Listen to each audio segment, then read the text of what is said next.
Ainsi vient le temps des cerveaux électroniques. La technique des calculatrices, des machines qui informent, enseignent, se communiquent, résolvent les problèmes les plus complexes à la vitesse de la lumière. Ces cerveaux, quelles seront leurs limites? Ici, la voie de l'IBM 7772. Et vous ne trouvez pas que ça fait un peu peur? Après tout, pourquoi aurait-on plus peur des ordinateurs que de l'énergie atomique? Ce sont des œuvres de l'homme, utilisées par l'homme, et il dépend de l'homme de les utiliser pour son bien ou pour son mal. One Taiwan company to replace workers with 1 million robots. Robots are coming to Foxconn. And most of the iPhones, iPads, and so forth are assembled by Foxconn. 1 million. That's a large number. That's a large number, and they don't get tired. They don't demand better working conditions, and for Foxconn, they don't create a public relations headache by committing suicide. Now, I want to know who are the companies that are going to be supplying these robots? It seems like a huge opportunity. absolutely. A lot of those companies are in the United States. A lot of those companies are. Maybe we'll create jobs, actually, out of this. What jobs Yes. here in the US? Well, we certainly need them.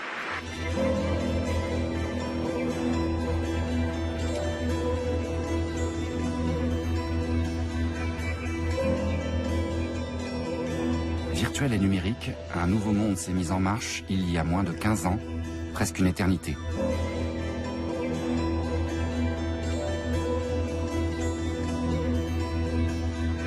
Petit à petit, nous avons laissé entrer les machines dans nos vies, au travail, dans nos loisirs, partout. Nous les avons adoptées parce qu'elles nous rendent service, sans cesse plus rapides, miniaturisées, intelligentes. Jusqu'où laisserons-nous encore aller nos machines ?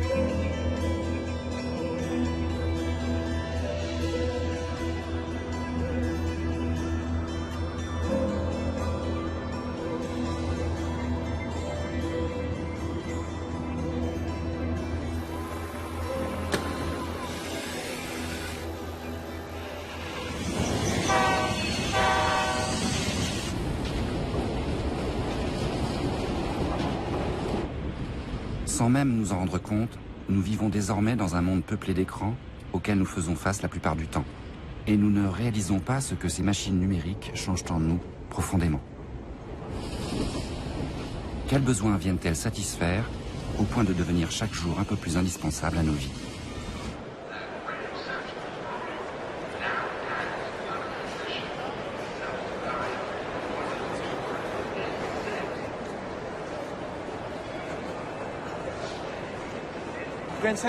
La gare de Grand Central représente le summum d'une culture basée sur le temps, sur l'horloge. On peut considérer l'histoire humaine comme l'évolution de la relation au temps.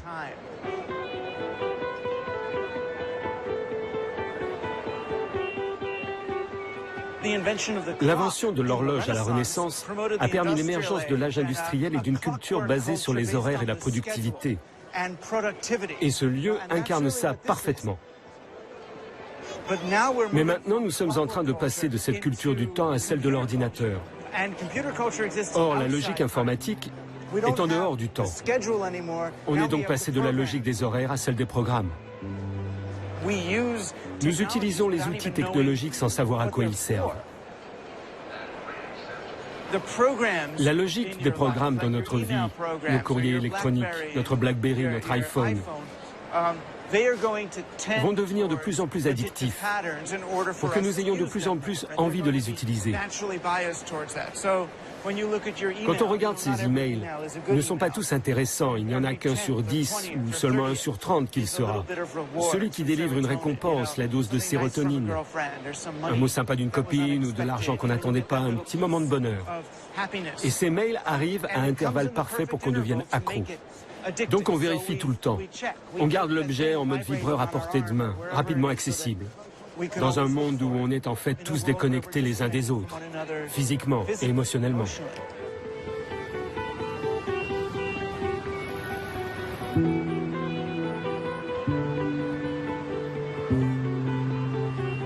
Le malaise, on l'éprouve pas forcément devant une machine, on l'éprouve souvent devant le sentiment de dispersion. En disant ah, j'ai plus le temps de rien, ah, je peux pas me concentrer longtemps. On constate qu'on n'arrête pas de quantifier ce qu'on fait. On constate que ça nous rend malheureux, on constate que ça nous rend aveugles, mais il n'est pas si évident d'arrêter. Notre interaction permanente avec la technologie cache une forme d'addiction au calcul, une forme d'addiction aux chiffres, comme si on devenait ces données numériques et qu'on n'était pas finalement autre chose que ça.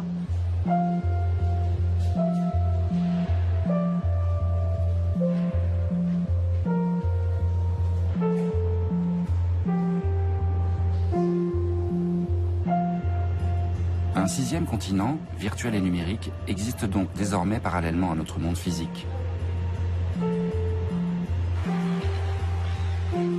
Et les outils électroniques nous permettent d'y accéder où que nous soyons.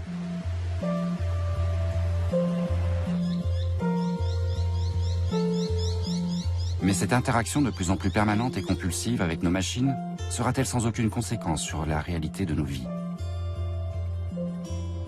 Hello, Stephen. I hope you are well. This interview won't take long. Here we go. You constantly seek money and power. Not really. You accept rules and regulations without complaint and never deliberately break them. To a large extent, yes. In sales, the law of the jungle prevails. You take fellow salespersons as competitors in a competitive world. No. You welcome criticism and accept your weaknesses. Yes. You believe people are more important than profits and policies. To a large extent, yes. You still believe that selling does not have anything to do with aggressiveness. Not really. Success and progress is the ultimate goal.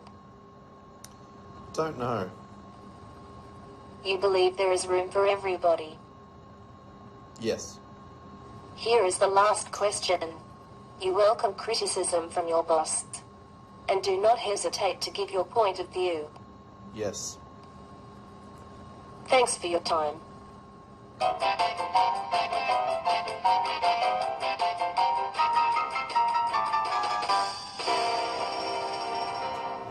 Do I get the job? Your strengths would be great in customer service. You can be a very good peer. Excellent. Sounds pretty accurate. That's right. Yeah. Le robot enregistre les réponses verbales et en plus, il capte les réponses émotionnelles, comme on peut voir sur cet écran ici. Ce qu'on cherche à déterminer, ce sont les changements par rapport aux traits du visage. Par exemple, vous voyez ici, il y a une pointe négative en réponse à la question « Croyez-vous que le patron a un travail difficile et a besoin de soutien ?» Et Mathilda est très forte pour identifier même les infimes changements d'expression sur nos visages. Si nous fronçons les sourcils ou si on sourit, alors qu'un œil normal ne remarquerait même pas de si minuscules changements. Nous pouvons donc faire une évaluation précise, une comparaison du profil émotionnel de Stephen par rapport à celui de l'équipe de travail dans laquelle il devra s'intégrer. Nous allons pouvoir changer fondamentalement la façon dont les employeurs vont traiter les données des employés afin d'améliorer la qualité de la prise de décision pour l'embauche de personnel commercial, comme dans cet exemple.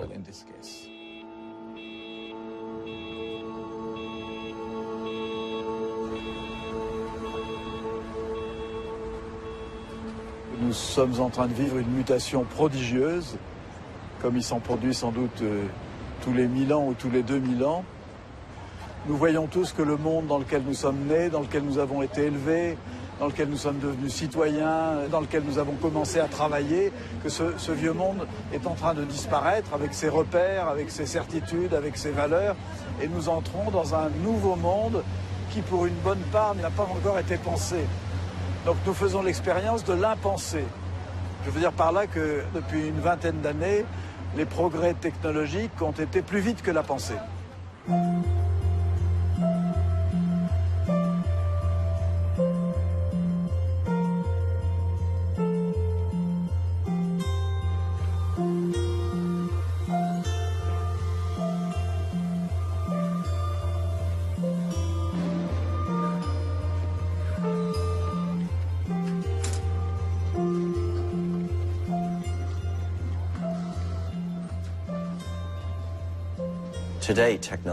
Aujourd'hui, la technologie augmente considérablement les capacités de l'être humain.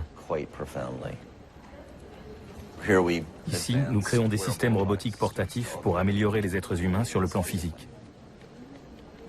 Dans le laboratoire que je dirige au MIT, nous développons la science des systèmes intégrés humains-machines. Nous fabriquons des pieds, des chevilles, des genoux, des hanches. Après de multiples essais, nous parvenons à créer des systèmes qui peuvent imiter parfaitement la plupart des mouvements biologiques naturels.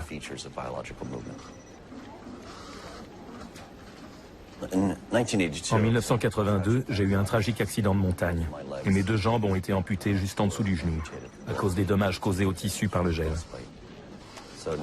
J'étais donc motivé naturellement pour développer des prothèses.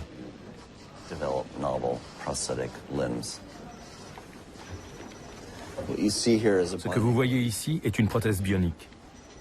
Le mécanisme contient 5 ordinateurs intégrés, des microprocesseurs et 12 capteurs. À l'intérieur, on a un dispositif qui imite le muscle et le tendon actionneur. Quand je monte un escalier, j'ai plus de puissance musculaire. Et quand je descends, ça amortit. Le système s'adapte assez bien à tous les terrains. Je dirige aussi une société qui s'appelle iWalk. Sa mission est de commercialiser nos prothèses pour qu'elles puissent être utilisées à travers le monde.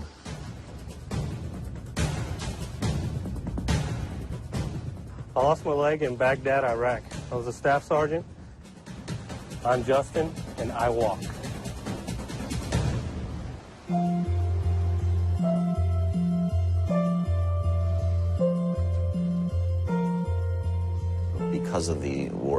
Avec les guerres en Irak et en Afghanistan, à cause du nombre de soldats qui reviennent blessés, il y a maintenant quantité de fonds du gouvernement disponibles pour les recherches sur les prothèses.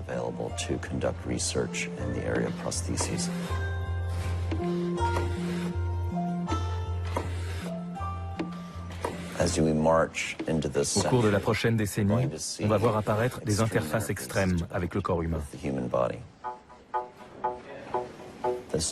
Comme par exemple de minuscules dispositifs électroniques implantés dans le corps qui pourront se connecter directement au système nerveux.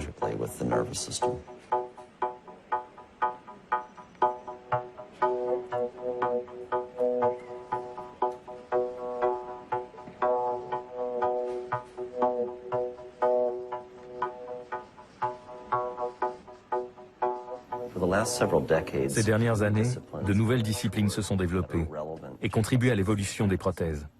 La robotique, l'ingénierie des tissus, des machines capables d'apprendre. Et nous allons pouvoir les intégrer pour faire naître l'âge de la bionique.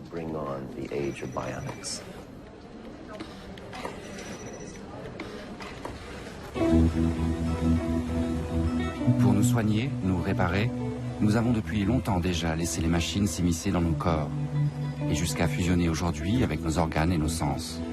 Nous serions donc sur le point d'entrer dans une ère bionique, faisant naître un nouveau genre humain, mi-homme, mi-machine, les cyborgs.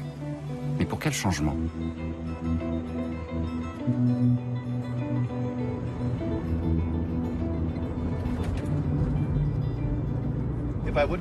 Si j'avais pu retourner travailler en Allemagne, je l'aurais fait. Mais je n'avais qu'un post-doctorat là-bas, dans mon laboratoire de biochimie. Et maintenant, je suis vraiment trop vieux pour rechercher un travail en Allemagne.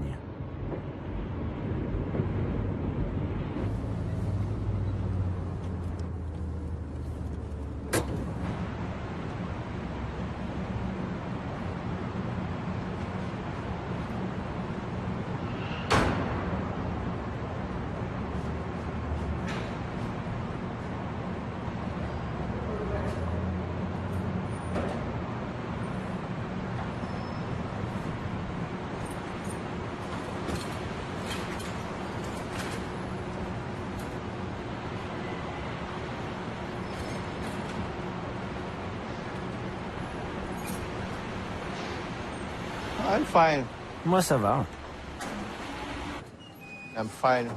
Je suis bien dans ma tête. Tout dépend de la perception que l'on a de soi-même. Ce n'est pas pareil pour les amputés et pour les gens comme moi, victimes de la thalidomide.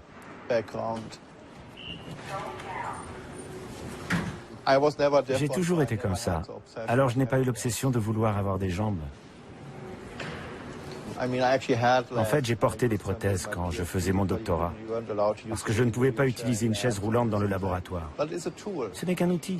Les jambes ne sont qu'un outil pour moi, comme la chaise roulante que j'utilise pour me rendre d'un endroit à un autre. Ça ne définit en rien mon identité.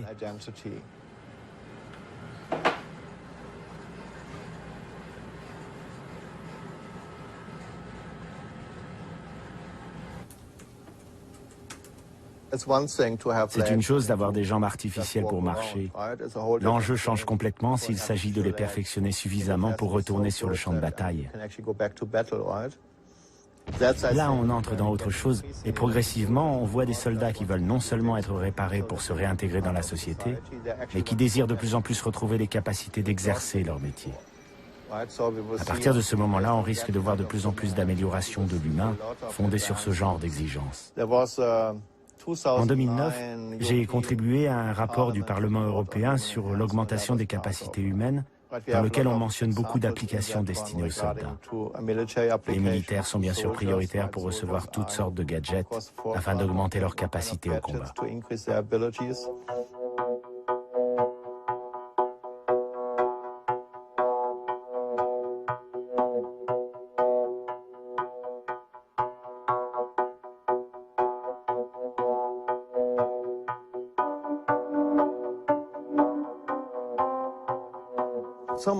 La plupart des tests sont d'abord menés sur des handicapés parce qu'avec eux, c'est plus facile de susciter l'attention.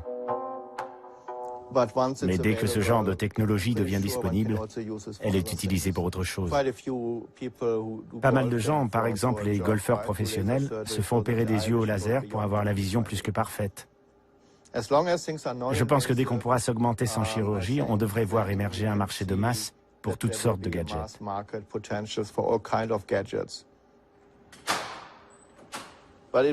Mais ça ne sera jamais accessible à tout le monde. Si vous êtes pauvre, comme le sont la plupart des handicapés, j'imagine que vous aurez peu de chances d'y avoir accès.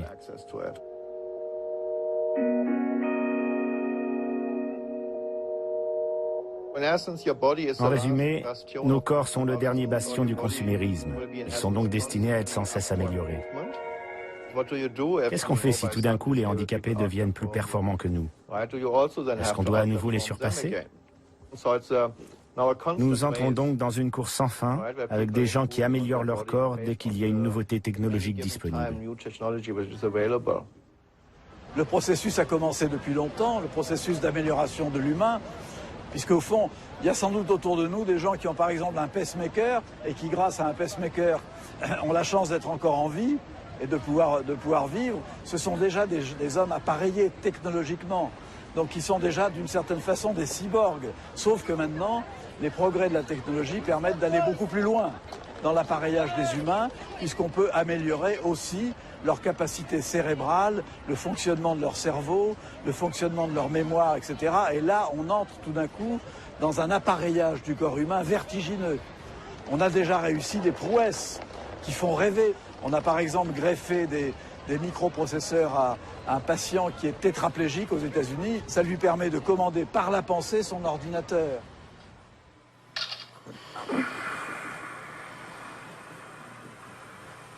That's the best circle I can do. Now I'm going to exit.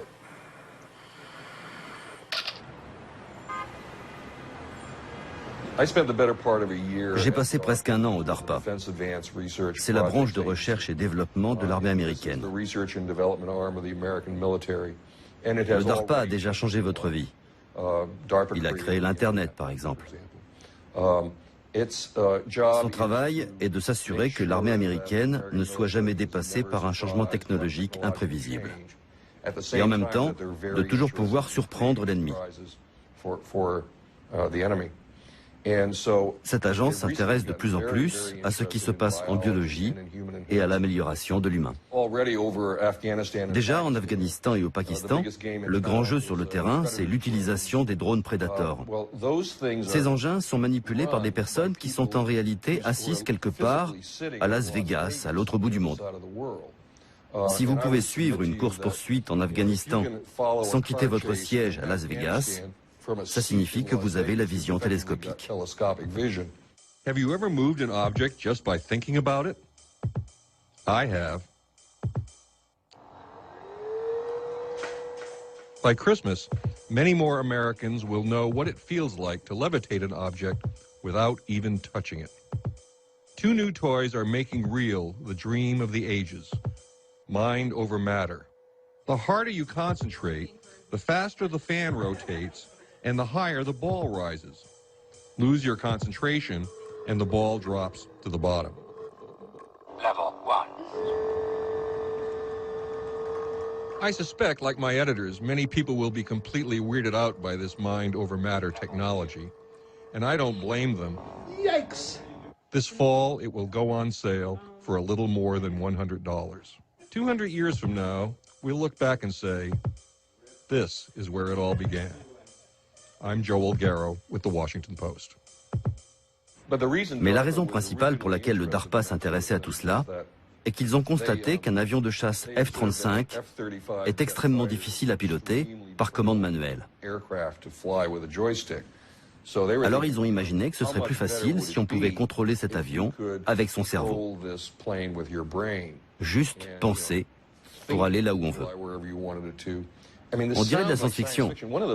En fait, mon plus grand problème, en tant que journaliste, c'est de convaincre les gens de ce qui existe déjà, bien plus que de ce qui est encore dans les tuyaux. La Terre.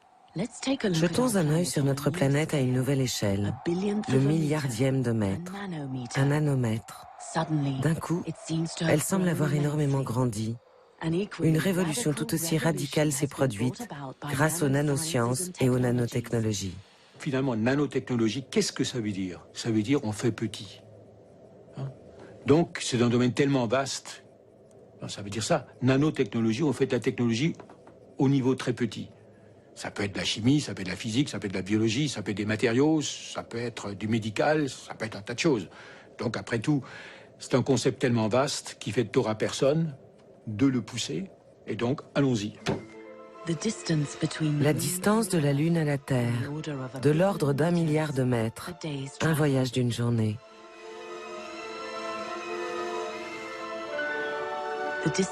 La distance entre 1 mètre et 1 milliardième de mètre représente à peu près le même écart, mais ne prend que quelques secondes à parcourir.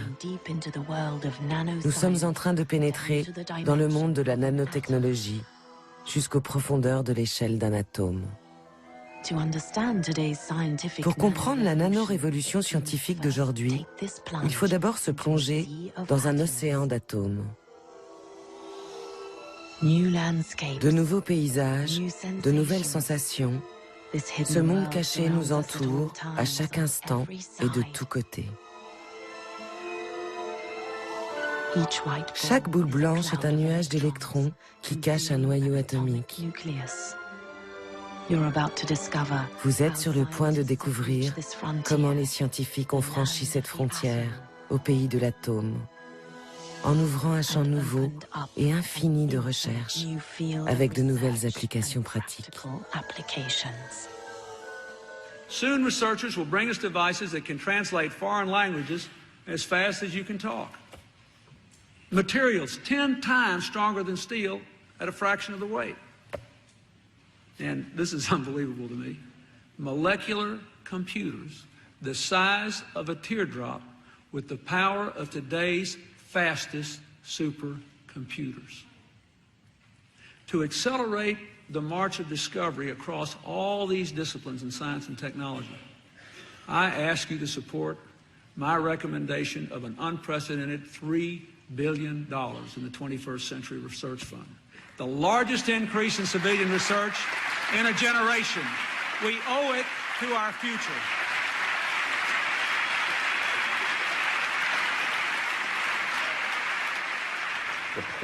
Quand on regarde toute la gamme de possibilités qu'offrent toutes ces technologies, génétique, robotique, informatique et nanotechnologie, et la vitesse à laquelle elles entrent dans nos vies. La question c'est, qu'est-ce qui se passera si même seulement 5% de tout ça fonctionne, ou même 10%? Cela changera ce que signifie être humain.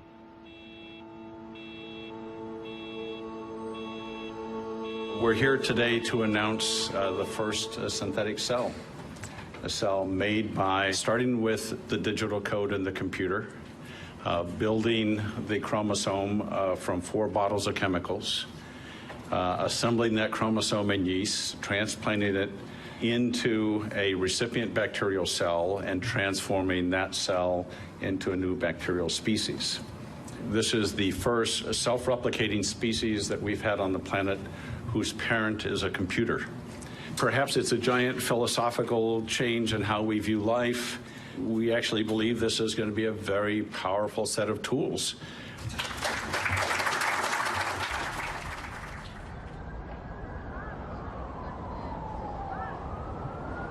Il y a plusieurs façons de décrire ces technologies soi-disant convergentes.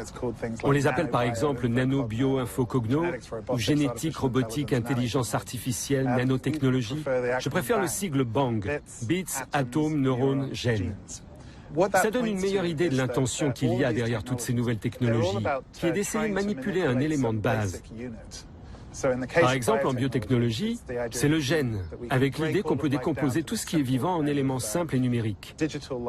Pour la technologie de l'information, c'est le bit, l'élément binaire avec des 0 et des 1. Pour la technologie du cerveau, c'est le neurone. En nanotechnologie, c'est l'atome, l'élément de base. Et à partir du moment où on peut manipuler chacune de ces unités élémentaires, on peut commencer à les recomposer ou les intervertir. On peut construire de l'ADN et des gènes à partir d'atomes. On peut construire de l'information à partir d'atomes. On peut utiliser les technologies de l'information pour améliorer notre biotechnologie. Tous ces éléments de base deviennent des outils essentiels pour reconstruire la matière, reprogrammer la nature, comme si tout n'était qu'un ordinateur.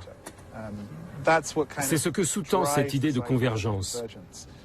Une fois qu'on arrive à l'échelle de la plus petite particule, au niveau du plus petit pixel de l'existence, on peut réarranger tous ces pixels en nouvelles matières, en nouveaux organismes vivants, avec au bout du compte de nouveaux individus, de nouveaux systèmes sociaux, de nouvelles économies. Les promoteurs de cette nouvelle convergence sont convaincus qu'en utilisant la biologie synthétique ou les nanotechnologies, on va pouvoir manipuler la planète entière, qu'on va trouver une solution au réchauffement climatique en transformant l'atmosphère. Et au bout du compte, on pourra maîtriser du plus petit élément au plus grand. Entre les deux, nous les humains, nous sommes piégés, pris en sandwich. Il y a une hégémonie du calcul, de la raison calculatrice sur ce que j'appelle la vie vivante. Quand un jeune trader qui gère des fonds de pension, qui est devant son écran d'ordinateur et qui d'ailleurs fait son métier, on ne peut pas lui reprocher, et quand il décide, parce que c'est une meilleure opportunité de placement, de faire basculer 10 ou 15 milliards de dollars de la Pologne à l'Argentine, alors il le fait sur un clic de souris, mais dans le même temps, il transforme, il ruine la vie de centaines, voire de milliers de familles polonaises qui du coup perdront leur entreprise, perdront leur emploi, etc. Donc il y a une sorte d'hégémonie de l'immatériel sur le matériel.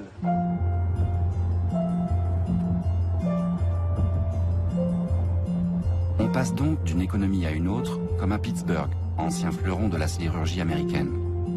Sinistrée à la fin des années 80, la ville a su se relever en investissant massivement dans le créneau high-tech d'une nouvelle neuroéconomie, en devenant un des principaux centres de recherche américains sur le cerveau et la robotique.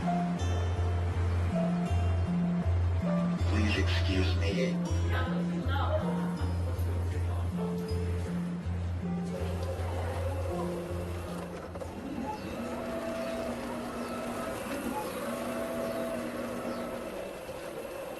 C'est le premier département au monde de machine learning, d'apprentissage robotique. Pas le dernier, on l'espère. C'est une nouvelle discipline, mais qui peut se révéler utile pour plein de choses. Elle est déjà utilisée dans beaucoup d'entreprises. Par exemple, quand vous glissez votre carte de crédit dans un lecteur et quand l'ordinateur décide si oui ou non il accorde le paiement, l'entreprise est en train d'utiliser du machine learning. Parce qu'il y a eu des millions de lectures antérieures qui ont permis d'apprendre à distinguer les opérations frauduleuses de celles qui ne le sont pas.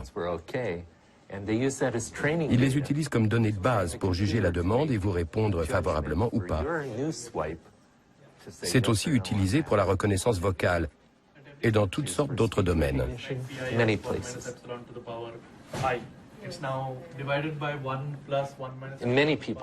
De nombreuses personnes s'intéressent beaucoup à ce qu'on appelle interface cerveau-machine. Et on obtient toutes sortes de financements pour ces projets, parce que des entreprises comme Google et d'autres moteurs de recherche sont très motivés. Ils veulent éviter de se retrouver relégués au second plan. Ils veulent plutôt créer l'avenir. Il y a donc énormément de ressources disponibles pour faire avancer ce genre de recherche. Please excuse me. Is a joystick, and all the ones behind are these are cameras. They control the velocity.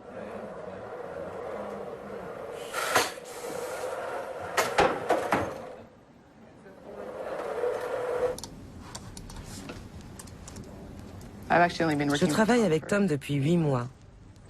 Je fais un doctorat en apprentissage robotique sur l'utilisation du machine learning dans l'analyse de la compréhension du langage. En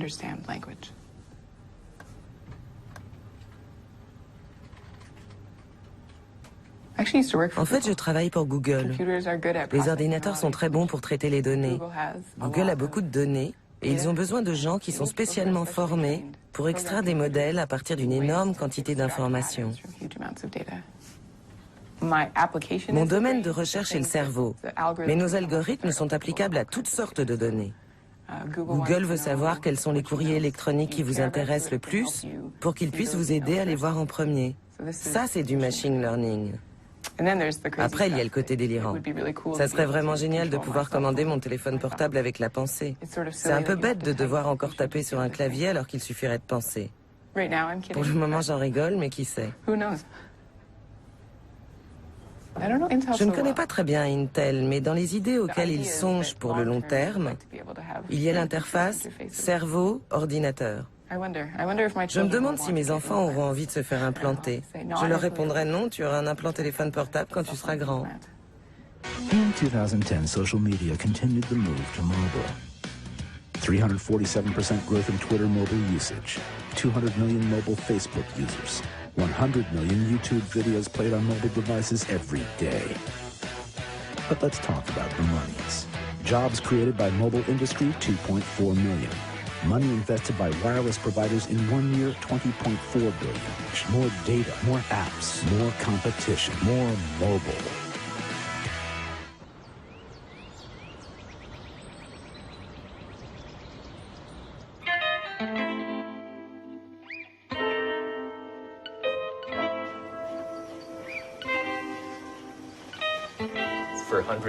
Depuis des centaines d'années, des philosophes, des psychologues, toutes sortes de gens ont été intéressés par la question de la représentation des idées dans le cerveau. Nous sommes en 2008 et nous en sommes au point où l'on peut enfin s'attaquer à cette question et l'étudier d'une façon qui aurait été impossible il y a 15 ans. How you doing, Justin? Are you ready to get started? For the task you'll be doing today, you will see a word and a picture on the screen. Think about the object. Here we go. Le scanner sonde son cerveau une fois par seconde. Maintenant qu'on a collecté les images du cerveau de Justin au moment où il pensait ces mots, on va demander à l'algorithme de l'ordinateur de traiter les données d'imagerie cérébrale enregistrées pour deviner à quel mot il pensait. Il sait que ça doit être un des 8 mots, mais il ne sait pas lequel. My first guess is chisel. My first guess is hammer. All right, it's doing pretty well so far. My first guess is bee. All right. So 7 out of 8. Yeah, it's really, truly a first. Pretty cool. Nous sommes en train de découvrir le système de codage du cerveau. Et ce concept digne de la science-fiction va continuer à progresser. Nous allons avoir de plus en plus de connaissances permettant de comprendre comment fonctionne notre esprit.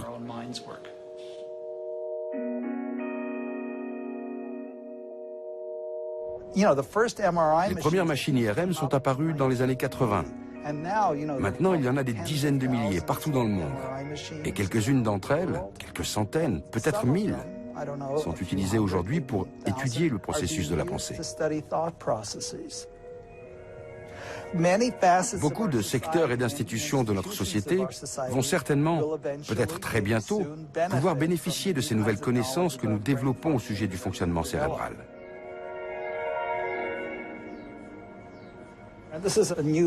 Là, c'est une nouvelle étude en cours. Maintenant, on s'attaque aux émotions. Ce qu'on essaie de faire, c'est de comprendre les dimensions des représentations émotionnelles. Y a-t-il des entreprises intéressées? Oui. Imaginez, on pourra enseigner avec cet appareil pour voir si l'instruction est acquise ou pas. On pourra aussi l'utiliser pour de la recherche marketing ou pour des sites de rencontres. C'est l'avenir. On pourra utiliser cette connaissance des gens et de leurs capacités pour rendre la vie meilleure dans le monde, ou pire.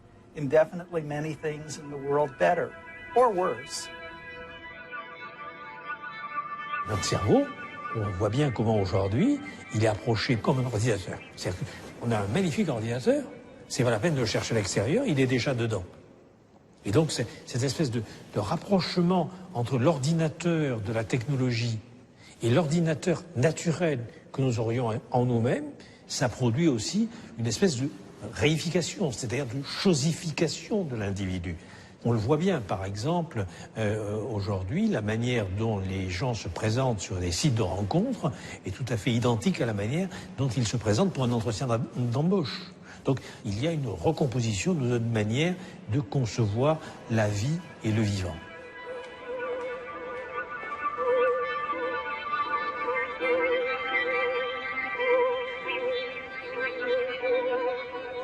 On construit la fiction d'un individu-cerveau, c'est-à-dire d'un individu qui est son cerveau, et qui, dans la mesure où il est son cerveau, doit faire attention au fonctionnement de ce cerveau.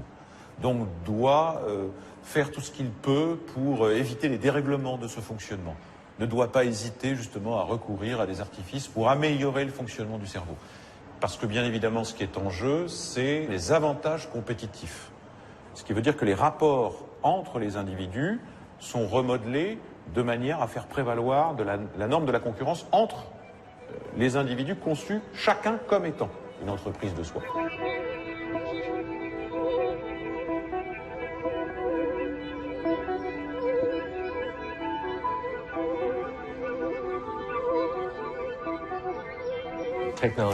La technologie change tout, bien sûr. Qui nous sommes, ce que nous sommes, comment nous travaillons, comment nous nous percevons. Si nous sommes créatifs, si nous sommes intelligents, nous décollerons de niveau en niveau, jusqu'à atteindre le ciel.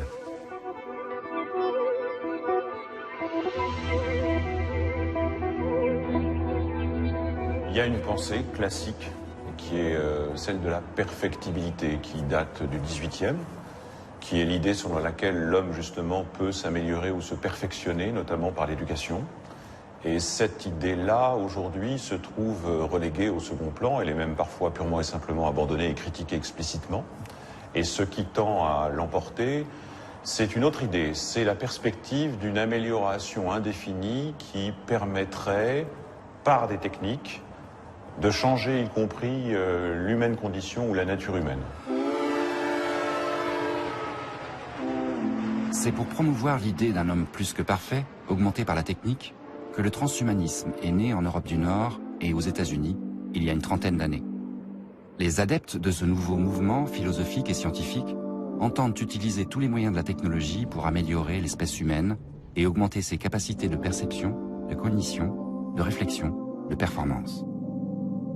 Selon eux, nous sommes tous déjà augmentés par les téléphones portables ou les ordinateurs. Ces prothèses numériques sont devenues des organes externes, ni plus ni moins, et font désormais partie de notre identité. Les transhumanistes espèrent aller encore plus loin dans cette fusion progressive de l'homme et de la machine pour faire naître une nouvelle espèce plus performante à l'horizon de ce siècle, le post-humain.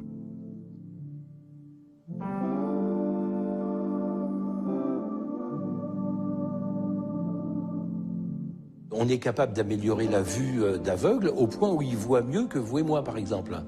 c'est quand même des choses assez extraordinaires techniquement. On pourrait dire c'est un progrès. Mais le but, c'est ensuite de coller ces technologies chez tous les individus pour les rendre plus performants alors qu'ils sont normaux. Donc ça veut dire d'en faire du surhumain. On peut considérer que l'objectif, c'est d'améliorer la compétitivité des économies et de l'économie mondiale en améliorant la performance des individus. Augmentation et performance sont peut-être à cet égard les deux termes clés qui permettent de comprendre comment le lien s'établit directement entre cette idéologie du mouvement transhumaniste et d'autre part la logique néolibérale. Finalement, ce qui est en jeu, c'est l'adaptabilité des individus à toutes les circonstances. Donc s'il faut s'améliorer indéfiniment, c'est précisément pour s'adapter toujours plus. Ceux qui le feront auront bien évidemment un avantage concurrentiel ou compétitif par rapport à ceux qui ne le font pas, et par conséquent, ils seront favorisés. Et ce sont eux qui seront finalement les gagnants. Performance, adaptabilité, productivité. La compétition s'accélère entre salariés pour tenter de suivre le rythme imposé par l'économie néolibérale. La technologie s'impose de plus en plus comme le moyen de faire la différence entre nous dans une course sans fin vers l'augmentation de nos capacités. We're human. That's what we do. We try and use our technology to improve our lives in one way or another. And to imagine that we're not going to use these technologies when they become available is as much a denial of who we are as to imagine that we'll use these technologies and not fret and worry about it a great deal. The lines are going to blur, and they already are, between therapy and enhancement, between treatment and prevention, and between need and desire. That's really the central one, I believe. And people can try and ban these things. They undoubtedly will. They have. But ultimately, all this is going to do is just shift development elsewhere. It's going to drive these things from view. It's going to reserve the technology for the wealthy because they're in the best position to circumvent any of these sorts of laws. And some people are going to see this as an abomination, as the worst thing. It's just awful. And other people are going to say, this is great. This is the flowering of human endeavor. Here we are. It's the beginning of a new millennium. Thank you.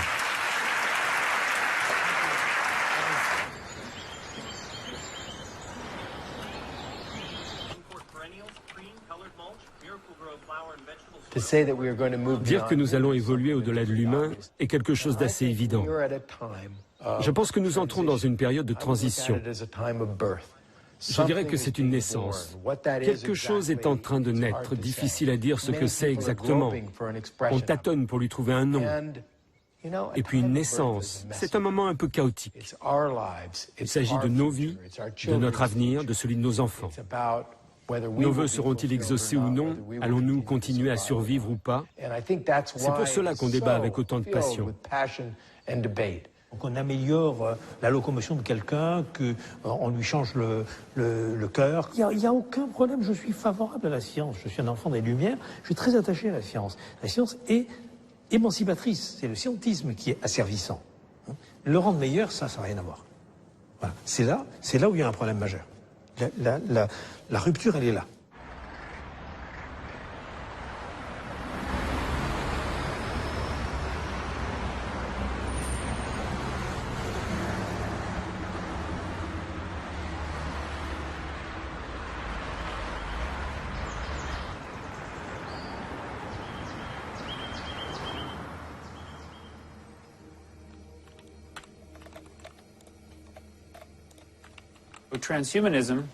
Le transhumanisme, c'est l'idée que les humains et la technologie sont en train de fusionner et que les humains vont devenir plus que ce qu'ils sont biologiquement, car ils vont utiliser de nouvelles technologies et de nouvelles sciences afin de se transformer pour aller au-delà de leur moi naturel, historique et biologique.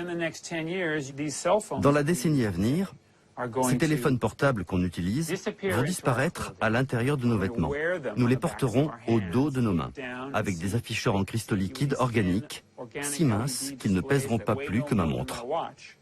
Nous pourrons constamment savoir ce qui se passe autour de nous. Nous pourrons échanger avec nos ordinateurs et ils nous répondront.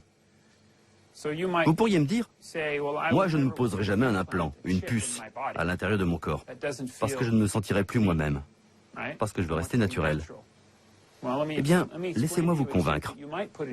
Je prends par exemple une puce électronique que vous seriez susceptible d'implanter à l'intérieur de votre corps d'ici 10 ans. Une puce qui pourrait transmettre, surveiller à distance ma biochimie pour savoir instantanément si je suis en train de consommer trop d'aliments industriels ou si j'ai un excès de sucre. Elle saurait exactement combien de sucre j'ai dans le sang. Cette puce pourrait dialoguer avec mon portable, avec mon ordinateur, avec mon environnement et m'aider à me nourrir plus sainement. Quand j'aurai un niveau de cortisol trop élevé, mon frigo me préparera un jus de fruits sur mesure qui me rééquilibrera et m'aidera à réduire mon niveau de cortisol. Ma puce parlera à mon frigo, qui parlera à mon portable, qui me forcera à sortir pour faire de l'exercice pendant 20 ou 30 minutes afin de réduire mon cortisol de moitié.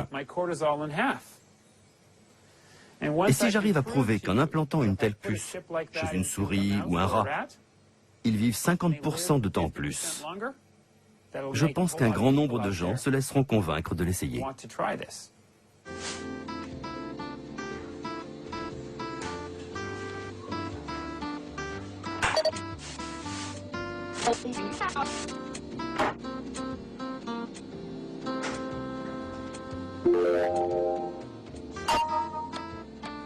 Copper tea. Fill a kettle with 2 hot plates, 1 PG Tips tea bag in a clean mug.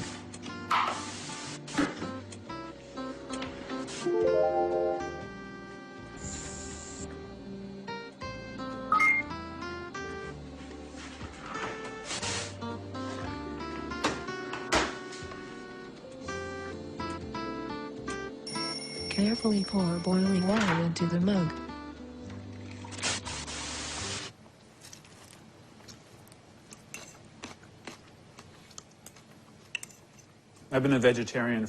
Je suis végétarien depuis 10 ans et je fais beaucoup d'exercices. À votre avis, j'ai quel âge? J'adore le faire deviner aux gens. J'ai 50 ans. J'en aurai 51 le mois prochain.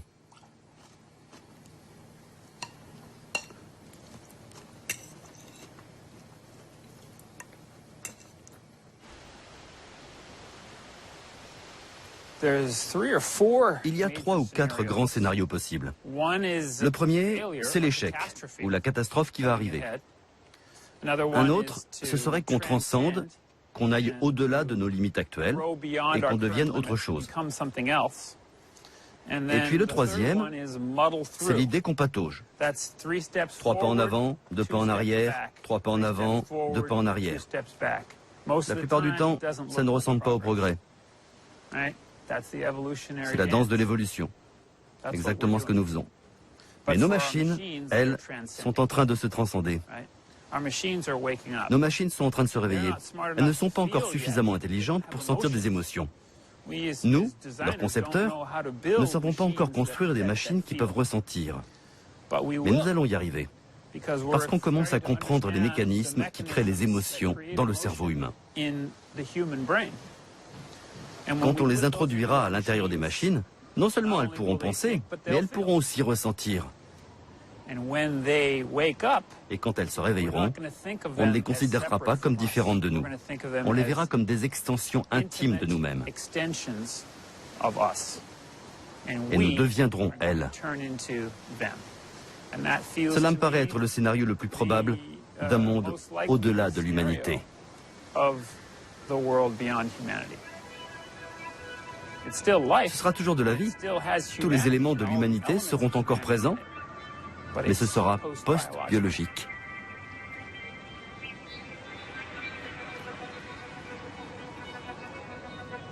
Dans les 50 prochaines années, les machines vont s'éveiller, comme des bébés. Et si vous vous souvenez quel moment génial a été cet éveil dans votre vie, vous conviendrez que c'est un merveilleux scénario.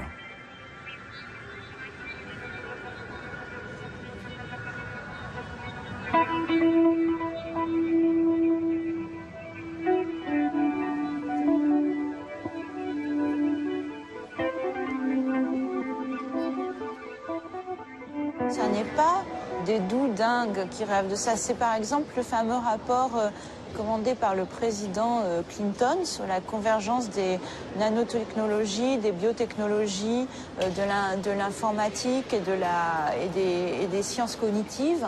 Et donc c'est des rêves, par exemple, de mettre des cerveaux en réseau, de fabriquer un homme bionique pour qu'il soit un guerrier plus performant. Ce rapport, il a des perles. Hein. Vous trouvez des phrases comme l'humain est le maillon faible de la guerre de demain parce qu'il a besoin de manger et parce qu'il a une mauvaise résistance aux températures extrêmes. C'est le soldat, c'est le petit jeune qu'on envoie en Irak, c'est lui, hein, donc c'est une vraie personne. Il est traité finalement comme de la matière humaine. NBIC. Ces 4 lettres symbolisent la convergence des 4 disciplines phares des technosciences visant à augmenter les capacités humaines.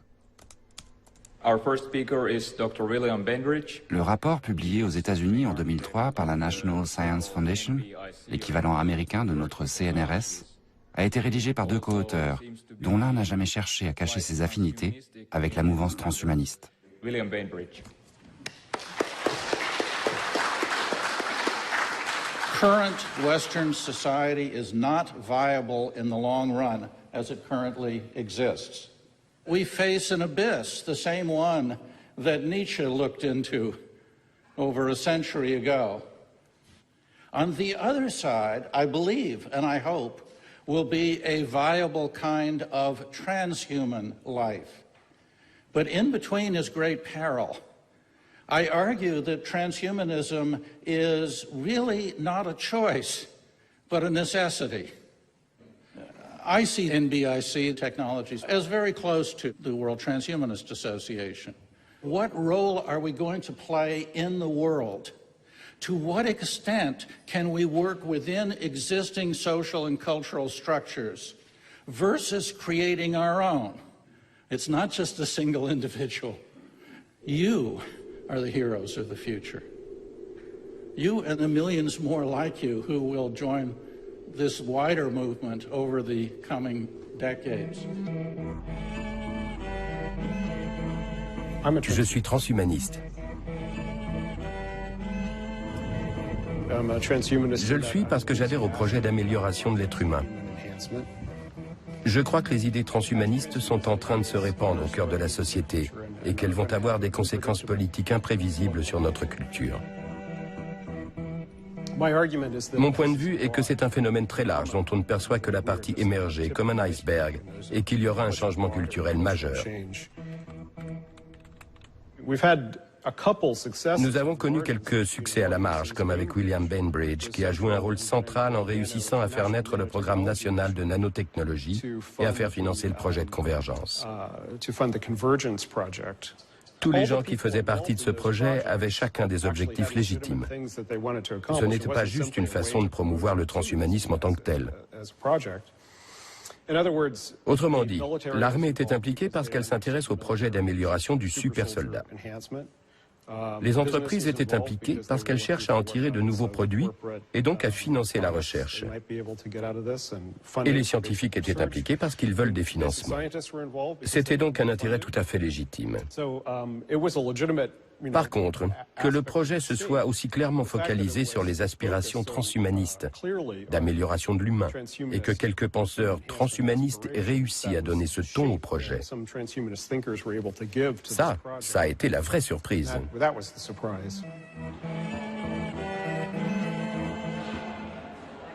Alors le problème, c'est que c'est un mouvement, en effet, qui est à la jonction de la politique, de la science et de la philosophie, et qui, en plus, prétend agir comme un lobby. Donc je crois qu'il ne faut pas se tromper. La pire des choses, ce serait de considérer que ce sont quelques savants un peu illuminés ou quelques philosophes qui prennent leur désir pour des réalités. C'est beaucoup plus que cela. Et je crois qu'ils se donnent en plus les moyens réellement d'agir sur les politiques, sur le fonctionnement de certaines institutions, sur l'orientation de la recherche, parce que c'est une question qui est très importante. Et je crois que par conséquent, ça n'est absolument pas à sous-estimer, tout au contraire. Ray Kurzweil is here. He has been called the rightful heir to Thomas Edison. His new book is entitled The Singularity is Near, when humans transcend biology. I read your book, some of the most frightening and yet hopeful stuff I've ever read. Ray Kurzweil is a pioneer in the field of artificial intelligence. He's an award-winning scientist and engineer, a millionaire. Bill Gates has called him the best in the world at predicting the future. Inventor Ray Kurzweil thinks that one day humans may be able to live forever. We come back to this book, the singularity is near. What does singularity mean? When you say the singularity is coming, what does that mean exactly? And that's what you mean by the term singularity? What is singularity? Si on revient 500 ans en arrière, en un siècle, il ne se passait pas grand-chose. Maintenant, tout change en 6 mois seulement. La technologie se nourrit d'elle-même et va de plus en plus vite. Dans presque 40 ans, le rythme des changements sera tellement rapide que vous aurez du mal à le suivre. À moins d'améliorer votre propre intelligence en la fusionnant avec la technologie intelligente que nous sommes en train de créer. Ce sera une transformation si profonde. On a emprunté ce terme à la physique. On l'a appelé la singularité.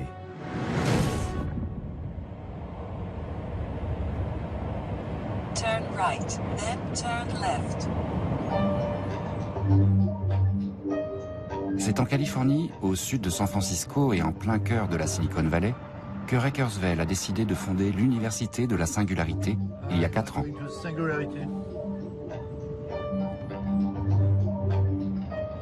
Mais pourquoi avoir choisi d'installer le campus de cette université d'un genre encore inédit sur une base de la NASA et juste à 2 pas du siège gigantesque de Google? From the beginning of time through 2003, the world created about 5 exabytes of digital information. Last year, we created 5 exabytes in 10 days. In 2013, we'll create 5 exabytes in 10 minutes. There is a huge creation of data, and it is only growing exponentially faster. I want you guys to get a feeling for what exponential technologies feels like. Because you can take advantage of it if you're ready for it, and you can be put out of business if you're not. I want you to think about what you can do to teach yourself to think exponentially, and what will you do in your company to make teams understand exponentials.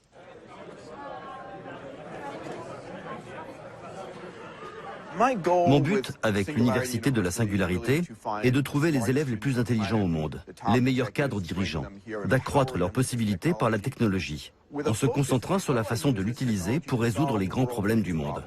Les grands défis à relever que sont l'eau, l'énergie, l'éducation, la santé, la démocratie, etc. On a donc sélectionné un ensemble de domaines. L'intelligence artificielle, la robotique, les matériaux nano, la biotech et la bioinformatique, les systèmes de réseau informatique, la médecine, tous ces domaines qui sont en train de progresser et transforment le monde dans lequel on vit. Nous les formons dans ces domaines, puis nous les aidons à comprendre comment ces technologies peuvent changer leur entreprise pour atteindre des objectifs beaucoup plus ambitieux que jamais auparavant. Living things are a type of computer. They are protein-based computers, and they compute with chemicals. But they compute. It's just a free living computer, a computer that can calculate and duplicate. It's opening the door to really reprogramming every living creature and every product that a living creature can make. And you basically get biodiesel and Jet A and et cetera just by engineering a microbe. It's really cool. This opens up a new shadow tree of life. But this is a tree of life that doesn't evolve through natural selection. It evolves through human intention.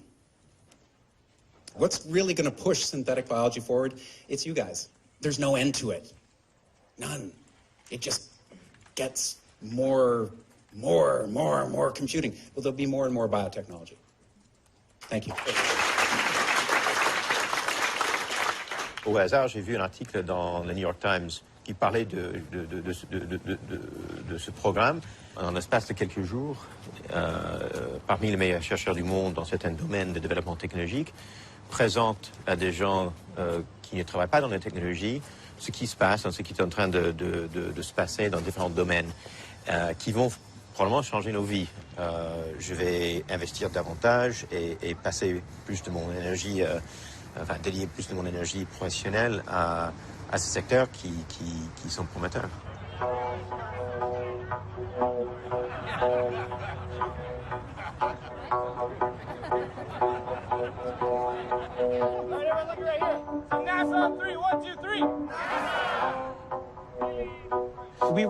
Nous avons 2 programmes à l'université. Le programme d'une semaine est destiné aux dirigeants du monde d'aujourd'hui. Mais le cœur de notre travail, c'est une session d'été de 10 semaines pour 80 étudiants diplômés de haut niveau, recrutés partout dans le monde. Ils proviennent d'une 40aine de pays différents et nous cherchons parmi eux la prochaine génération de dirigeants. Today, what I want to talk to you about is not if you're going to change the world, but how you're going to do it. You are inheriting a world filled with a kind of peril that my generation never faced. The good news is you're going to have tools that we never had. You will have the tools and you will learn the skills this summer to take on the hardest challenges in the world. The tools of creativity, of innovation, of disruptive change are in everybody's hands, and they're not expensive. I mean, look at the founding partners. Autodesk was designed and built using PCs. Google was a couple of college kids on their $1,000 laptops. If you ask people, are they working on something that could really change the world? How many people can answer yes? If I was a student, this is where I would want to be. One student has published 8 papers in neural computation and neural prosthesis. One student is a founding member and program director of 2 NGOs. The youngest one started coding at the age of 4. It's time to dedicate your lives to solving one of the world's biggest challenges. And if you're not doing that, it's time to reorient yourself towards that goal.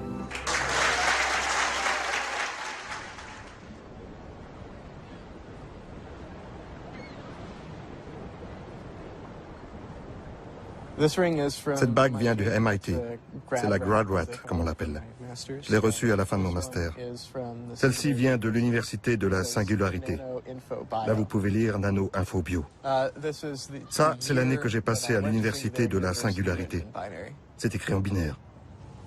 Là, c'est une fusée. Son trajet exponentiel symbolise le progrès. Elle décolle avec l'inscription 10 puissance 9 qui se réfère à la mission de l'Université de la Singularité. Avoir un effet positif sur 1 milliard d'individus.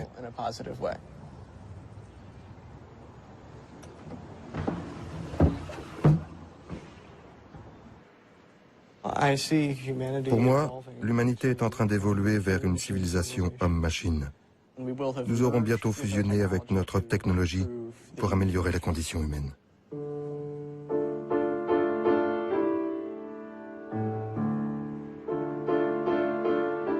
Je crois que beaucoup de gens choisiront de s'augmenter pour des raisons médicales, parce que leur corps n'est plus à la hauteur et que devenir mécanique sera leur unique moyen de survivre. Je crois aussi que plein de gens le feront juste parce qu'ils trouvent ça cool. Parce qu'ils découvriront les possibilités que cela leur offrira. Enfin, il y aura le scénario le moins drôle, quand certains devront le faire pour rester dans la société, pour rester insérés. Car la vitesse du changement technologique sera si rapide qu'il sera très difficile au cerveau humain de s'adapter en gardant son état biologique d'origine. La fusion, au moins partielle avec les machines, permettra aux gens de faire face à la vague d'informations qui les submergera bientôt.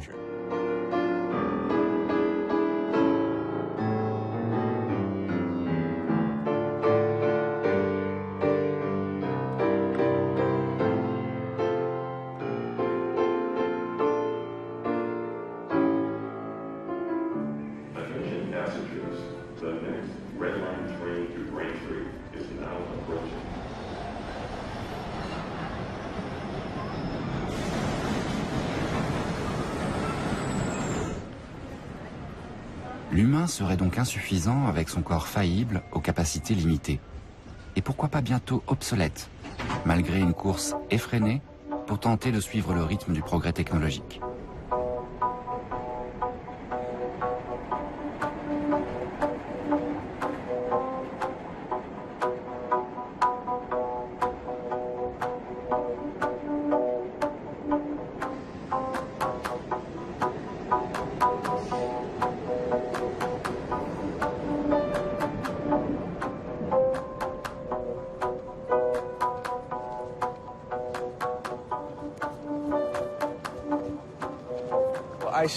J'ai commencé au MIT en 2006, j'avais 14 ans. C'était la première fois que quelqu'un d'aussi jeune étudiait ici. J'ai fait l'université de la singularité l'année dernière. Et à la cérémonie d'ouverture, Larry Page, le cofondateur de Google, est venu faire une visite surprise et on a parlé intelligence artificielle. Il m'a dit qu'il voyait deux moyens pour développer l'intelligence artificielle. Utiliser de simples algorithmes à une échelle massive, comme le fait Google, ou alors commencer à modéliser le système nerveux biologique le plus simple, pour aller vers des systèmes de plus en plus complexes.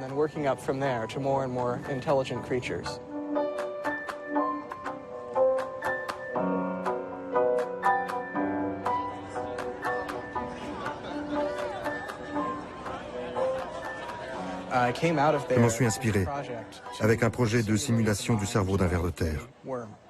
Je me suis donc inscrit au programme de biophysique à l'université d'Harvard.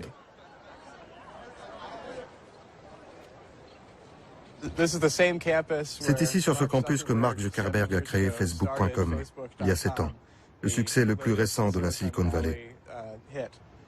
Facebook emmagasine une quantité de données personnelles que nous mettons en ligne. Des photos, des anecdotes, mais il ne donne pas réellement le moi de chacun. À partir d'un profil Facebook, il n'est pas encore possible de modéliser la façon dont on pense ou dont on agit, ni d'anticiper un comportement. Il faudrait pour ça intégrer beaucoup plus de données que ce que les personnes génèrent d'elles-mêmes. Si on pouvait découpler l'individu de son corps biologique et faillible, on ne serait plus obligé de considérer la mort comme aujourd'hui. On pourrait sauvegarder nos consciences sur des disques durs ou sur un support numérique et du coup atteindre une longévité infinie.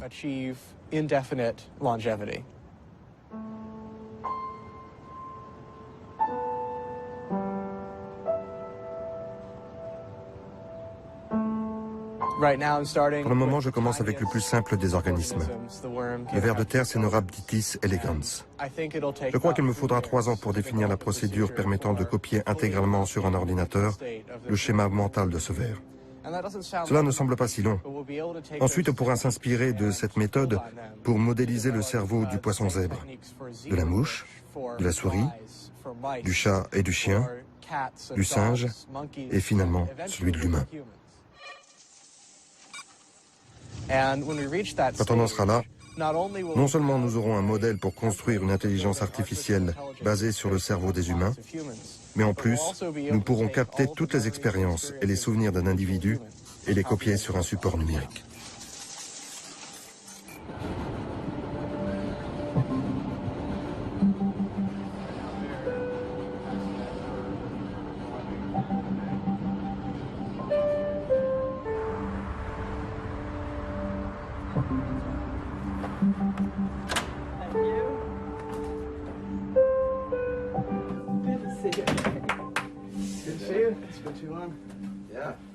So the connectome is known? Yes. And it's what, only a few hundred neurons? 302. Now, will you then develop, okay, that's the model for this type of cell? I think it will be Develop different necessary models. to model the whole system in totality. What do you hope to learn from that? The interesting dynamics for behavior are at the level of cells and not lower than that. Well, that's an interesting point. What's the timeline for your project? I think it's conceivable to get to human by this method in about 20 to 25 years.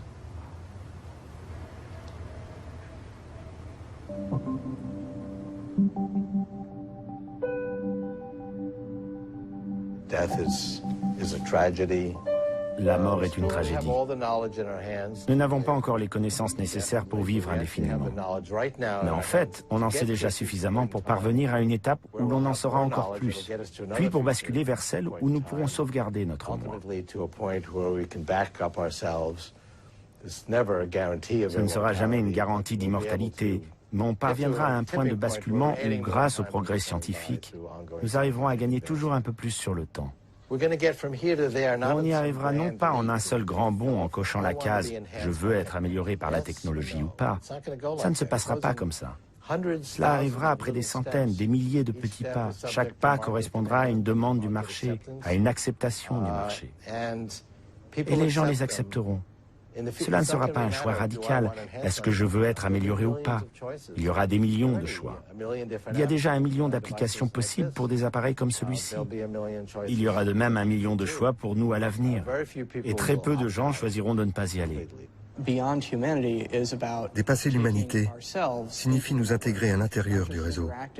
Ne plus limiter les sacs à viande que nous sommes à la seule communication Internet via un clavier avec des doigts, mais devenir partie intégrante du réseau, en devenant une partie du monde machine.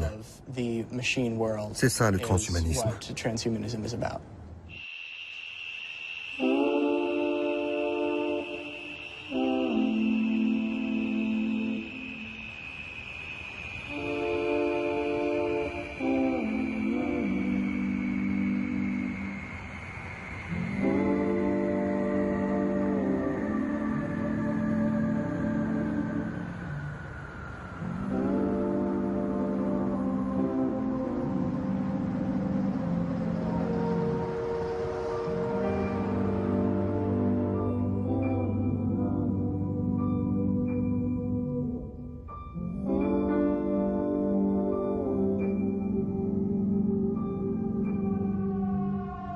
Un monde machine verrait donc bientôt le jour avec à la clé une promesse d'immortalité. Mais pour qui et pourquoi faire? Le corps, qu'est-ce que c'est que ce truc-là? Quand on est sur Internet, le corps c'est encombrant. Le corps, ça vieillit, ça prend des rides, etc.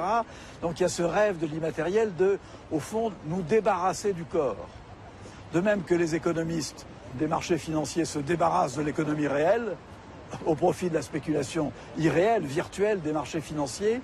De même, les technoprophètes nous conseillent de nous débarrasser du corps, d'oublier le corps.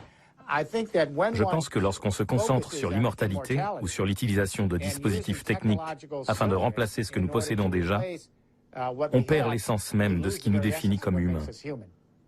Notre fragilité, nos imperfections. Je serais un peu nerveux si je vivais dans un monde où l'on cherche la perfection. Un monde où on serait intolérant avec ceux qui ne sont pas au niveau, ceux qui sont imparfaits ou qui ne sont pas conformes à des normes industrielles imposées. Si on jette un œil aux critères de l'industrie et de l'ingénierie, on voit quoi? Des contrôles qualité, la prédictibilité des profits, de hauts niveaux d'efficacité et d'utilité. Désirons-nous vraiment vivre dans un monde dans lequel les êtres humains ne seraient plus mesurés que selon ces critères? Alors nous deviendrions des machines. Dans 20 ans à peu près, je dirais en 2029, une machine, une intelligence artificielle pourra égaler le cerveau humain, puis le dépasser. Nos cerveaux deviendront en grande partie non biologiques. Nous deviendrons donc en partie des machines. On pourra alors stopper le vieillissement et vivre indéfiniment. Nous serons comme des dieux. Les gens ne veulent pas l'entendre, mais nous serons omniscients, capables de tout savoir, de connecter nos cerveaux directement à Google. Nous serons omnipotents. Nous pourrons maîtriser un objet à l'autre bout de la planète. Nous serons omniprésents, capables de connaître les pensées de quelqu'un au Japon ou à Hawaï, n'importe où et à n'importe quel moment. Se débrancher ne se fera qu'au prix d'une grande solitude.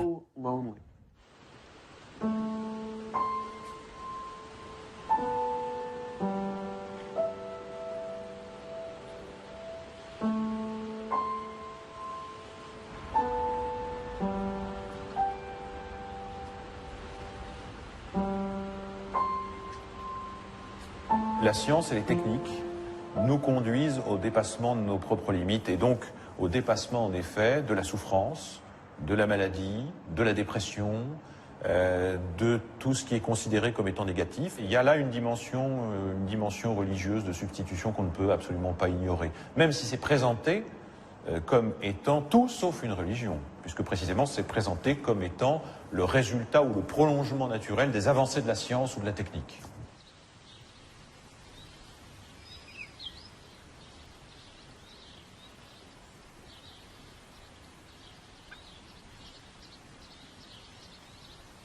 L'accès à des technologies de plus en plus sophistiquées, de plus en plus coûteuses, ne travaille pas nécessairement une amélioration du bien commun, elle peut être un projet pour une élite. Alors ça veut dire inscrire une fracture violente dans l'humanité qui pose un problème politique, mais je pense, un des problèmes politiques majeurs pour l'humanité aujourd'hui. Ces gens-là sont prêts à laisser sur le bord du chemin, en attendant leur disparition finale, une bonne partie de l'humanité. Il n'y a pas besoin d'exterminer. Il y a des gens qui s'effaceront parce qu'ils seront moindres. Ils seront moindres et donc condamnés à disparaître. Donc quelque part, il y a une espèce de césure acceptée, de fracture acceptée.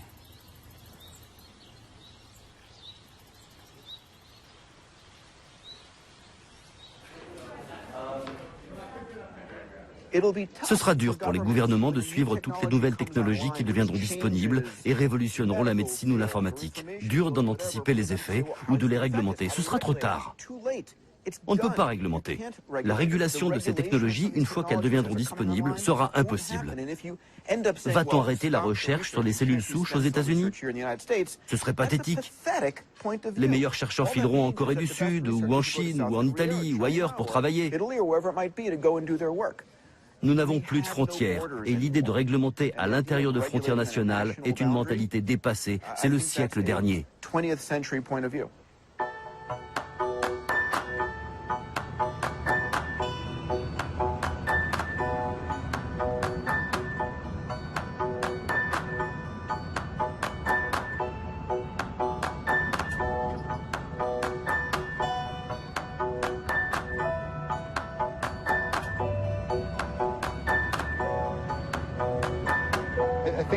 Je crois que la force actuelle du mouvement transhumaniste est liée au fait que beaucoup d'argent circule en provenance de la bulle Internet, du .com. Ces gens-là, dans la Silicon Valley, par exemple, pensent que tout est information parce que c'est comme ça que leur monde fonctionne et parce qu'ils ont fait beaucoup d'argent avec de l'information. Ils pensent pouvoir exporter cette métaphore vers la biologie, la médecine ou ailleurs, en espérant faire de l'argent là aussi. Quant à savoir si cela fonctionnera comme une métaphore ou pas, je ne sais pas. Mais en ce moment, c'est là qu'est l'argent. Quand on regarde les choses de près aux États-Unis, on s'aperçoit que les connexions de ces projets technoscientifiques sont avec l'aile droite du libéralisme américain. Qui a financé l'université de la singularité en Californie, c'est la droite ultralibérale dure. Ce sont les libertariens. C'est-à-dire que les connexions avec le projet marchand, avec les logiques de la société marchande, sont indubitables, sont écrasantes, sont affolantes même.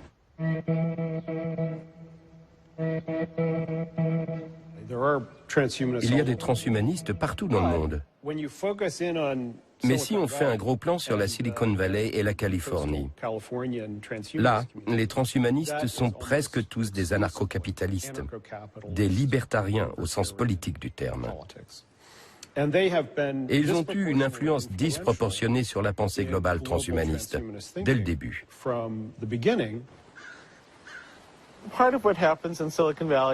Une partie de ce qui se passe dans la Silicon Valley vient du fait que certaines personnes ont peut-être un peu trop confiance en elles, ont une tendance à avoir envie de recréer la vie pour tout le monde. J'ai fait partie de ces gens-là. La Silicon Valley a changé. C'était un endroit où l'on créait de la technologie pour les gens et c'est devenu une sorte de nouveau centre du pouvoir. Et ça me dérange. Ça me paraît extrêmement bizarre qu'il y ait ce truc, l'université de la singularité, juste en face de chez Google. Comment les gens réagiraient-ils si une religion fondamentaliste traditionnaliste s'installait sur le même campus que l'une des plus grandes agences d'espionnage dans le monde? Je crois que les gens seraient horrifiés. Ils auraient bien raison. Facebook et Google détiennent beaucoup plus d'informations sur les citoyens en France, par exemple, que le gouvernement français n'aurait le droit d'en détenir. Google is the most powerful search engine on Earth. Today, billions of users Google for any kind of information. Google stores the entire known web in its giant database. And there's more. Gmail offers several gigabytes of free storage. It's no secret. All your mails, including received mails from your friends, are scanned. Google is methodically collecting personal data in many more ways, using cookies and account information, merely to offer relevant text ads. Google can create incredibly detailed dossiers on every one of us. Total control, and not merely on the web. Google is conducting research in the fields of molecular biology and genetics. What if Google had a file on you, even including your entire genetic data? Every human being would become completely transparent. Ce n'est pas tant que les gens qui dirigent les serveurs espions géants souhaitent diriger le monde, ils ne sont pas mégalomaniaques. Non, c'est plutôt une croyance dans le fait que les systèmes d'information et d'analyse vont perfectionner la vie.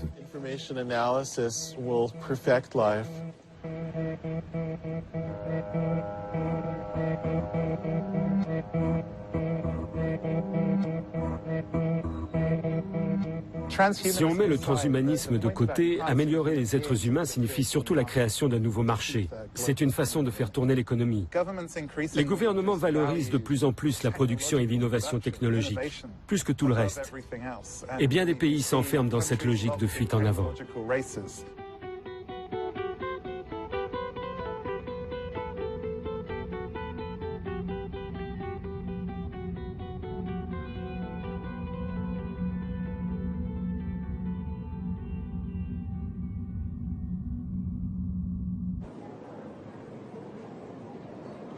Bonjour à tous. Alors, il est facile de présenter Jean Terme. Il suffit d'interroger Google. Alors, des dizaines et des dizaines de pages lui sont consacrées. On voyage avec lui de New York à Pékin, de Bruxelles à Berlin. On passe du CEA aux centres de recherche les plus sophistiqués, les plus prestigieux. Bref, Jean Terme est partout, sur tous les fronts. Merci Jean. Bonjour à tous. On considère aujourd'hui qu'un pays comme la Chine, par exemple, dans les domaines qui sont les domaines de plus haute technologie, ils sont passés du stade de sous-traitant au stade d'innovateur leader en moins de 10 à 15 ans. On n'a pas ni des politiques, ni des stratèges dans nos pays occidentaux qui ont une vision long terme. Alors que les Chinois, ils ont bien regardé, ils ont dit voilà, on va on va être leader. Quand on va être leader, on va interdire aux gens de produire ces produits, comme ça on produira tout en Chine. Et s'ils veulent produire, ils viendront mettre leurs usines en Chine et on récupérera la techno. Ils sont simplement meilleurs que nous. Alors, qu'est-ce qu'il faut arriver à faire pour être dans la compétition? La première chose, il faut continuer à faire toujours plus petit. C'est-à-dire 1 milliard de transistors, ça ne suffit pas. Il faut passer à 10 milliards, on passera à 100 milliards sur une puce. Des puces, vous en mettez partout. Donc, si les télécoms vont mal pendant 2 ans, c'est pas grave, vous en mettez dans l'automobile. Si l'automobile va mal, c'est pas grave, vous en mettez dans la défense. La défense va mal, vous en mettez dans la santé. En ce qui concerne la vision, là, ça ne veut plus avancer, là, il y a un problème. Voilà. Bouge plus, là, il est planté votre ordinateur. Florence, je fais quoi? Je suis désolé, là, il se passe quoi, là? Ah, ça revient, c'est parti. Alors, comment on peut faire pour s'en sortir? La seule solution, c'est de poser des brevets. Et aujourd'hui, tout l'enjeu mondial, il se joue là-dessus. C'est-à-dire qui possède les brevets qui vont déterminer les produits de demain et quels sont ceux qui vont être les leaders dans quelques années. Ça va, vous suivez? Ça vous ennuie? C'est bon? Je continue un peu ou pas?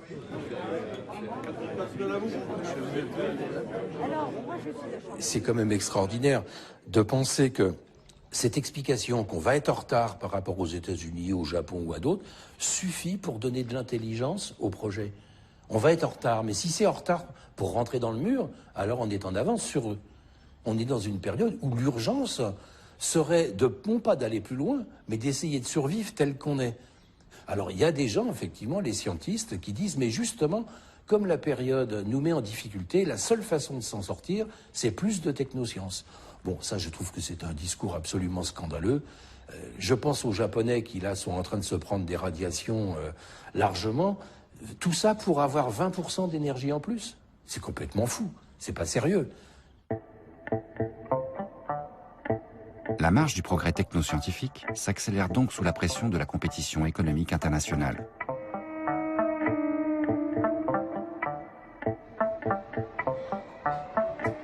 Loin des prophéties transhumanistes, cette fuite en avant, bien réelle, a déjà des conséquences dans nos vies, de la naissance à la mort. Comme ici, en Corée du Sud, où, loin des laboratoires, des expérimentations en cours préfigurent ce que sera peut-être un jour notre monde.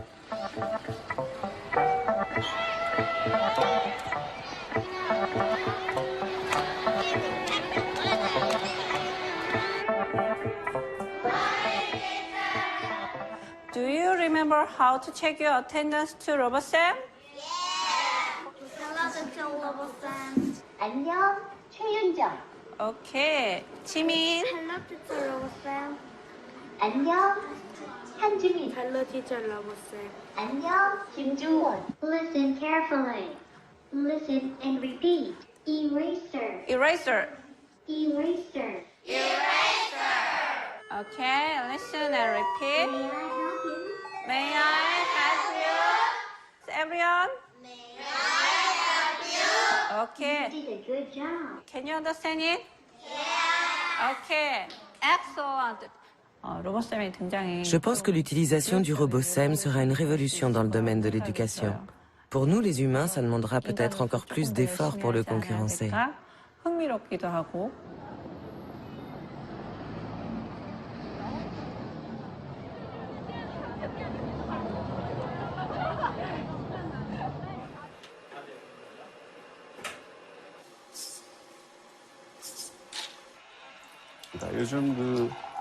De nos jours, tout le monde a un ordinateur. Moi, je possède 5 ou 6 appareils, une tablette, un smartphone, un ordinateur, un PC portable. D'ici 10 ou 20 ans, il est très probable que tout le monde possédera plusieurs robots qui rendront différents services. L'aide ménagère, les outils d'éducation ou de loisirs, le babysitting seront pris en charge par des robots. Il est possible que d'ici 10 à 20 ans, le nombre de robots dépasse même le nombre de voitures.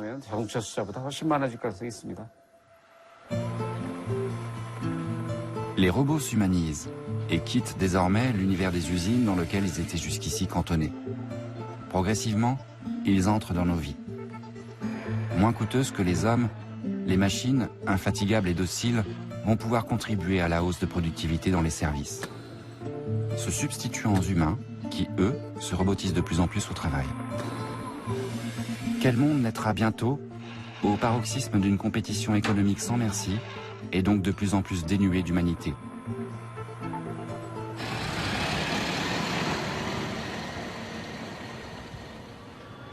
Un instant, s'il vous plaît. Veuillez maintenir le silence pendant quelques instants. Veuillez prononcer 0. 0. 1. 1. 2. 2. Vous êtes l'utilisateur Laurent Martin. Dites OK pour vous connecter. OK. Client, Dunkerque. Total mission, 43 colis.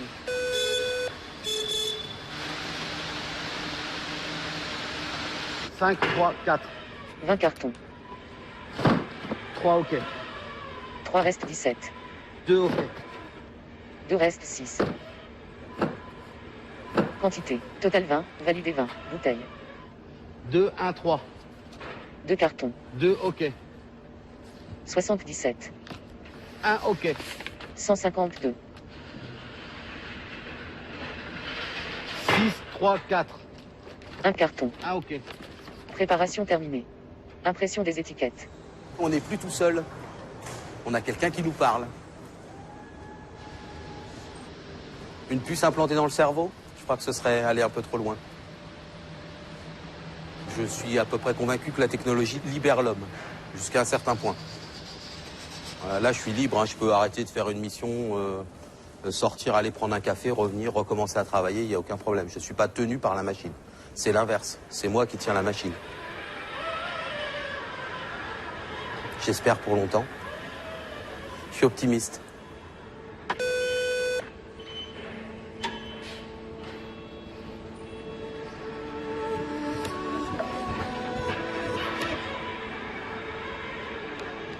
Aujourd'hui, sous des pressions diverses et variées, il y a ce risque d'une société fonctionnelle, c'est-à-dire où l'individu est assigné à des places et des fonctions, se transforme en segment technique, n'est-ce pas, et devient une pièce détachée de l'espèce.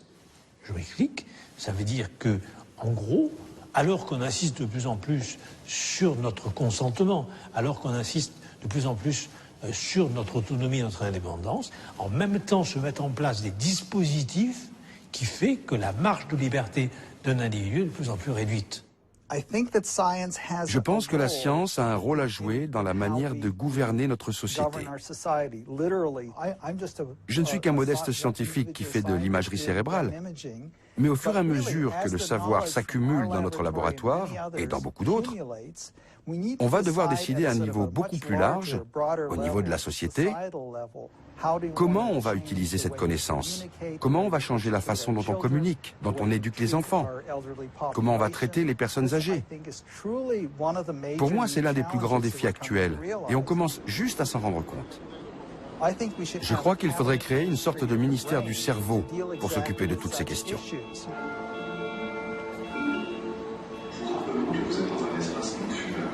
Jamais autant qu'aujourd'hui, nous n'avons été plongés dans un monde où la réalité est totalement dévitalisée, elle est géométrisée, elle est planifiée, elle est virtualisée, elle est numérisée.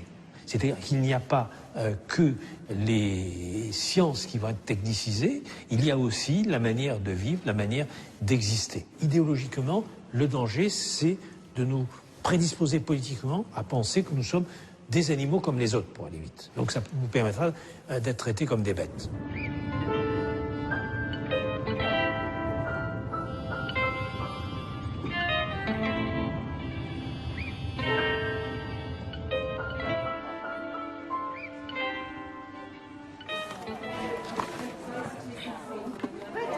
This is Matilda.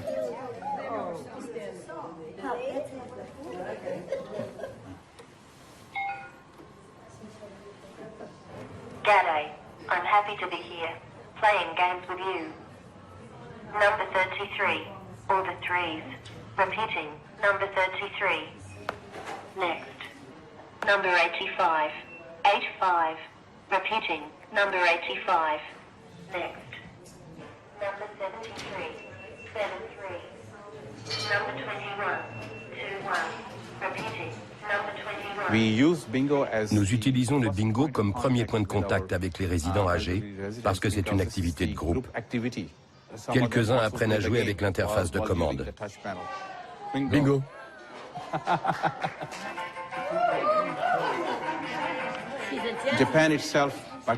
Au Japon, vers 2040, 40% de la population aura plus de 65 ans.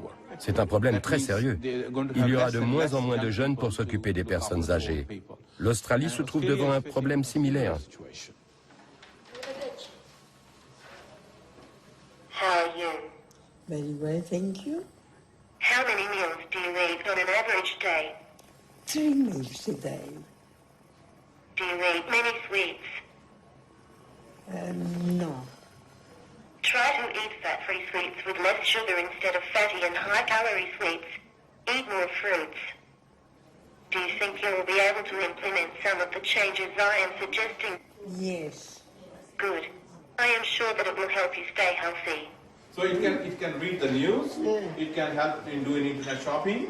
It can also become like a best friend. Absolutely. You know? Well, that's technology used in a very positive Absolutely, that's manner. the whole idea. It's not technology that's just... No. You see, technology to enrich her life, to improve her well-being. We want to get it right.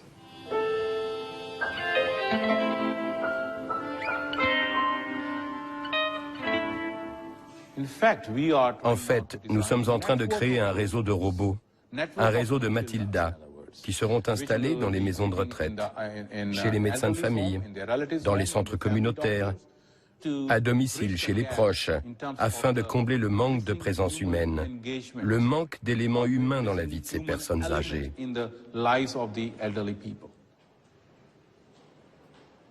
Je crois que le marché des robots compagnons sera de l'ordre de centaines de millions de dollars dans les 10 à 20 ans à venir.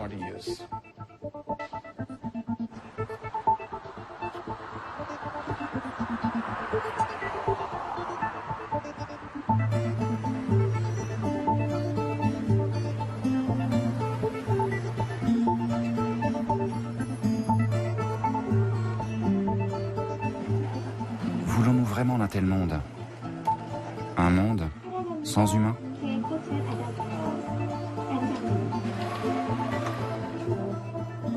L'essentiel de la vie humaine, c'est précisément ce qui ne peut pas être calculé. C'est-à-dire l'amour, la spiritualité, la poésie, la sagesse, la musique, la tendresse, l'altruisme, la générosité, la solidarité humaine. Toutes ces choses qui ne peuvent pas être comptées sont petit à petit évacuées du paysage. Alors un monde sans humains, dans lequel il y aurait des cyborgs, ou des individus qui seraient des hybrides ou des chimères, qui seraient à la fois des machines et des restes, des ersatz d'humains, je pense que ce ne serait pas un monde. Il faut rendre cette contradiction-là visible et il faut la rendre insupportable. C'est le seul moyen, me semble-t-il, de nourrir justement l'esprit de la résistance et l'attitude de la résistance. Il faut que nous renoncions, n'est-ce pas, à laisser aux experts le soin de guider nos vies, que ce soit des experts en économie, que ce soit des experts en politique, que ce soit des experts en nanotechnologie, etc. Il faut que nous puissions nous réapproprier cette démocratie que nous avons eu tendance à abandonner à leur profit, sous la pression des politiques sécuritaires et sous la pression des industries diverses et variées de l'humain.